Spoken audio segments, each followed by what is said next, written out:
जाते हैं। अब देखेंगे हम, जिसे हमने आपको लिखा था कि विंड यानी कि पवन जो है वो कितने प्रकार के होते हैं। पवन जनरली क्षैतिज गति करने वाला, क्षैतिज गति वाला वायु होता है, क्षैतिज गति वाला वायु होता है और इसे सामान्यतः 3 भागों में बांटा जाता है। पहला जो है इसको हम लोग बोलते हैं सनातनी पवन, सनातनी पवन। इसी का दूसरा नाम हो जाता है भूमंडलीय पवन, भूमंडलीय पवन। इसी का तीसरा नाम हो जाता है अस्थाई पवन, तीसरा नाम हो जाता है अस्थाई पवन। इसी का चौथा नाम हो जाता है रेगुलर विंड, रेगुलर विंड। इसी का 5वां नाम हो जाता है ग्लोबल विंड, ग्लोबल विंड। ठीक है, तो कई नामों से जो है इसको हम लोग, इस पवन को सब एक ही नाम है। दूसरा पवन जो है आपका ये हो जाता है मौसमिक पवन, मौसमिक पवन यानी कि इररेगुलर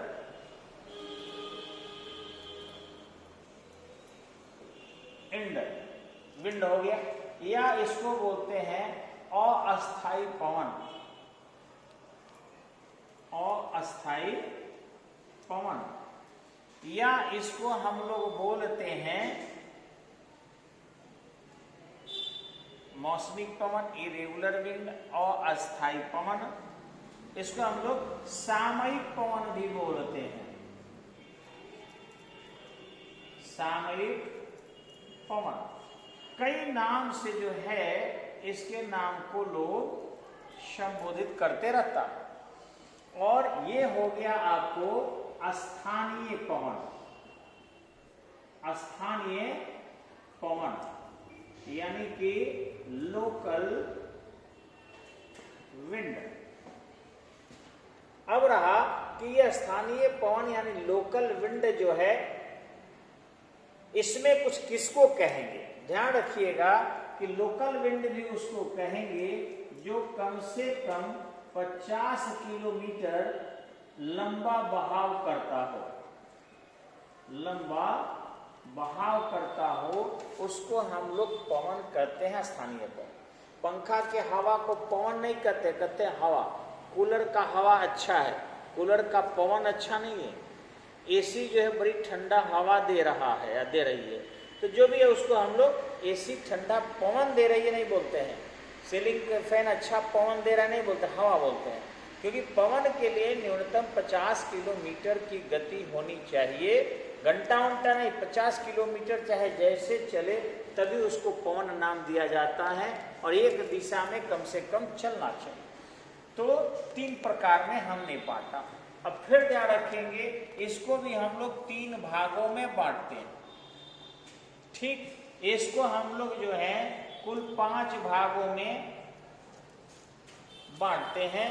और ये तो मत पूछिए, ये टोटल 350 को जो है अभी तक मान्यता दिया गया। तो ये 3 भागों में बढ़ता है, ये 5 भागों में बढ़ता है, और 350 पवनों को अभी तक मान्यता दिया गया है। पूरे वैश्विक स्तर पर और भी पवन होते हैं। अब सबसे पहले हम देखते हैं, क्योंकि इनका ये जो है आपका रेगुलर विंड जो है या आपका खगोलीय विंड जो है, ये बहुत ही आसान तरीके से समझना है। उसकी तस्वीर भी हम आपको बना दिए थे, आपने देख लिया, उसी को थोड़ा सा फिर समझेंगे हम एक बार। क्या होता है आपका सनातनी पवन या क्या होता है आपका अस्थाई पवन, ये देखेंगे। ध्यान रखेंगे कि जो सनातनी पवनें हैं आपके, जिसको अस्थाई पवन कहते हैं, सनातन पवन या सनातनी पवन, रेगुलर विंड, रेगुलर विंड जो है आपका, इसको 3 भागों में हम बांटते हैं। अभी हमने बोर्ड पर बनाया था, एक होता है आपका पछुआ पवन, दूसरा है आपका विषुवत रेखीय पवन, विषुवत रेखीय पवन, या इसी का दूसरा नाम है व्यापारिक पवन, या इसी का तीसरा नाम है जर्मन भाषा में ट्रेड विंड। और ये जो पवन है आपका ध्रुवीय पवन, ध्रुवीय पवन, ध्रुवीय पवन मतलब पोलर विंड, पोलर विंड, ये ओ है, ध्यान रखिएगा, पोलर विंड होता। तो ये ढंग से हम लोग 3 भागों में इसको बांटते हैं। अब जो पछुआ पवन है ये निश्चित ही पश्चिम से पूरब की ओर बहाव करता है। ध्यान रखेंगे हम लोग कि ये आपका जो पवन है, ये मैं बना देता हूं, आप समझ जाएंगे इसको। ये पछुआ पवन, ठीक है, यहां से भी ये पछुआ पवन। तो क्लियर, ये मकर रेखा है, मकर रेखा, और ये है आपका कर्क रेखा, ये है आपका मकर रेखा।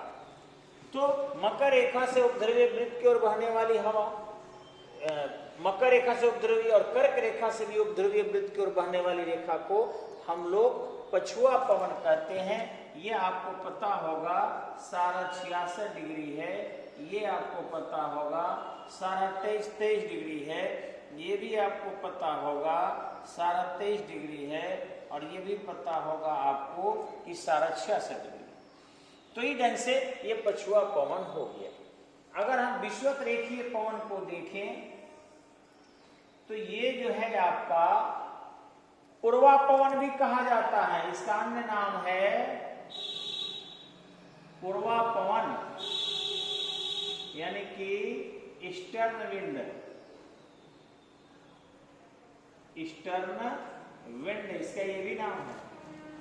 ये जो है आपका सारा 23 डिग्री हुआ उत्तरी, ये आपका सारा 23 डिग्री हुआ दक्षिणी, ये 0 डिग्री हुआ। तो यहां से पौने जो है आपका ये जो बहाव कर रही है, ये सभी के सभी आपका ट्रेड विंड कह लीजिए तो, या फिर आप विषुवत रेखीय पवन कहिए, व्यापारिक पवन कहिए, या ईस्टर्न कहिए, ये सब आपके इसके उदाहरण आते हैं। अब यहां पर ध्रुवीय पवन में हम आते हैं। अगर ध्रुवीय पवन में देखें, यहां पर हमने 2 रेखा छोड़ दिया है ताकि आपको प्रॉब्लम नहीं हो। अगर हम यहां आते हैं तो ये हो गया उपध्रुवीय वृत्त, ये हो गया आपको कर्क रेखा, ये हो गया विषुवत रेखा, ये हो गया मकर रेखा, ये हो गया उपध्रुवीय वृत्त, ये हो गया साउथ पोल, ये हो गया आपका नॉर्थ पोल।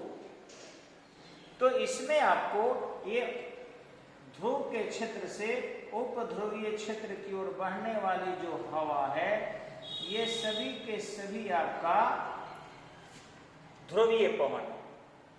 अब दोनों गोलार्ध में ध्रुवीय पवन की दिशा भी बदल जाती है और साथ साथ आपके कोण भी बदल जाते हैं। तो इस तरीके से आपको दिखाई पड़ा कि 3 पवन है जो सालों भर एक ही दिशा में बहते रहती है, इसमें किसी प्रकार का कोई अंतर नहीं होता। अब इसे मिटा देते हैं। आप लोग देख लिए होंगे, मुझे पूरा विश्वास है कि ये देखिए पछुआ पवन कर्क रेखा से, पछुआ पवन कर्क रेखा से उत्तरी गोलार्ध में उप ध्रुवीय वृत्त की ओर बहने वाली गर्म एवं शुष्क पवन है, जो उत्तरी गोलार्ध में 23.5 डिग्री उत्तरी अक्षांश से 66 डिग्री उत्तरी अक्षांश के बीच बहती है। वहीं पछुआ पवन दक्षिणी गोलार्ध में मकर रेखा से उपध्रुवीय वृत्त की ओर बहती है और यह पवन जो है दक्षिणी गोलार्ध में उत्तर पश्चिम से दक्षिण पूर्व दिशा में बहती है। वहीं उत्तरी गोलार्ध में पछुआ पवन दक्षिण पश्चिम से उत्तर पूर्व दिशा में बहती है। अब पछुआ पवन भी आपको कई नामों से जानी जाती है। अगर पछुआ पवन को फिर यहां बांटते हैं तो एक होता है आपका गरजते चालीसा, गरजते चालीसा, ये पछुआ पवन का ही रूप है। दूसरा आपको ये एक नंबर मान लीजिए, तो दूसरा हो जाएगा भयंकर पचासा, दूसरा है भयंकर पचासा और तीसरा है आपका चिखती साठा, चिखती साठा। तो ये ढंग से 1 2 3 भागों में इस पछुआ को भी हम लोग बांटते हैं। इसी में आपको देखे होंगे कि इस रेखा के पास आने के बाद एक अश्व अक्षांश का डेवलपमेंट भी होता है। यह अश्व अक्षांश हाई प्रेशर के कारण नाव डूबने लगता है और लोग अपने खराब घोड़े को फेंक कर समुद्र में और फिर अपने दबाव को कम करते हैं। आपको पता होगा कि वायुमंडलीय दाब सामान्यतः 10 से 33 मिलीबार के बराबर होता है समुद्र के तल पर। जैसे जैसे गहराई बढ़ती जाती है वायु का दाब बढ़ेगा और जैसे जैसे सतह से ऊंचाई बढ़ाते जाते हैं वायु का दाब कम होगा। तो इस तरीके से यहाँ पर जो है आपका गरजते चालीसा, भयंकर पचासा और चिखती साठा ये पछुआ पवन के ही रूप है। यहाँ देखते हैं आप कि व्यापारिक पवन है जिसको ट्रेड विंड भी कहते हैं हम लोग, पूर्वा पवन भी कहते हैं, ईस्टर्न विंड भी कहते हैं। यह उत्तरी गोलार्ध में 37 डिग्री अक्षांश से विषुवत रेखा की ओर चलती है और यह उत्तरी गोलार्ध में उत्तर पूर्व दिशा से दक्षिण पश्चिम दिशा की ओर बहाव करती है। वहीं दक्षिणी गोलार्ध में मकर रेखा से कर विषुवत रेखा की ओर चलने वाली पवन ट्रेड विंड कही जाती है। यह दक्षिण पूर्व दिशा से उत्तर पश्चिम दिशा की ओर बहाव करती है। ये दोनों ही पवन आकर विषुवत रेखा पर जब टकराती है तो काफी ऊंचाई को प्राप्त कर जाती है और ऊंचाई प्राप्त होने से इनके ताप में कमी आ जाता है और ताप में कमी आने से संघनन की क्रिया, कंडेंसेशन की क्रिया तेज होती है और फिर घनघोर वर्षा होता है। विषुवत रेखा पर यह प्रतिदिन का रूटीन है। यहाँ आते हैं ध्रुवीय पवन के पास। तो जो ध्रुवीय पवन है आपको पता होगा कि उच्च वायुदाब से निम्न वायुदाब की ओर चलने वाली पवन है और यह उत्तरी गोलार्ध में 90 डिग्री अक्षांश से 66 डिग्री उत्तरी अक्षांश के बीच बहाव करती है। यह उत्तरी गोलार्ध में ही उत्तर पूर्व दिशा से दक्षिण पश्चिम दिशा की ओर बहाव करती है। ठीक इसी ढंग से दक्षिणी गोलार्ध में हम देखेंगे कि दक्षिणी गोलार्ध में ध्रुवीय पवन दक्षिण पूर्व दिशा से उत्तर पश्चिम दिशा की ओर बहाव करती है और इस प्रकार ये दोनों ही पवन जो हैं आपके ध्रुवीय पवन के नाम से जानी जाती है, जिससे हम लोग सनातनी पवन भी कहते हैं। तो मैं उम्मीद करता हूं कि आप सब समझ गए होंगे। अगर ज़्यादा समझना है तो ध्यान रखिएगा कि YouTube जो है हमारा उसको आप ज़्यादा से ज़्यादा लाइक कीजिए या आप शेयर कीजिए। 1000 अगर पहुंच जाते हैं हमारे तो फिर आपको लाइव आप चलाइएगा और वैसी स्थिति में जो प्रश्न पूछेंगे आप उसका समाधान भी हम लोग लाइव ही करेंगे, तो वो ज़्यादा बेटर होगा। फेसबुक पर जनरली कई लोग ऐसे हैं जिनको एजुकेशन से कोई लेना देना नहीं है, वो लोग भी फ्रेंड में है, अतः उन लोगों को जब भी हम क्लास चलाते हैं तो थोड़ा सा अच्छा नहीं लगता। ऐसी स्थिति में मेरा कहना है कि आप लोग YouTube चैनल पर जाकर देखिए, सब्सक्राइब कीजिए, शेयर कीजिए उसको चारों तरफ। 1000 बस पुर जाएंगे तो हम लोग क्या करना शुरू कर देंगे, लाइव क्लास चलाना शुरू कर देंगे। ऐसे भी 8 जून से आप आ जाइए, समय फ़ोन करके पूछ लीजिए कब से। ऐसे 1 जून से भी क्लास चलेगा, एक नए बैच। हम लोग जो है 10 लड़के से कम पढ़ाएंगे तो कोचिंग दायरे में नहीं आएंगे और वो पढ़ा सकते हैं, वो ट्यूशन होगा, ट्यूशन पर रोक नहीं लगी है। तो मेरा निवेदन है कि कुछ बच्चे पढ़ भी रहे हैं, आप लोग घर मत बैठिए, एकदम चल कर आइए, समय लीजिए फोन करके, हम बताएंगे आपको। इस पर बताना संभव नहीं।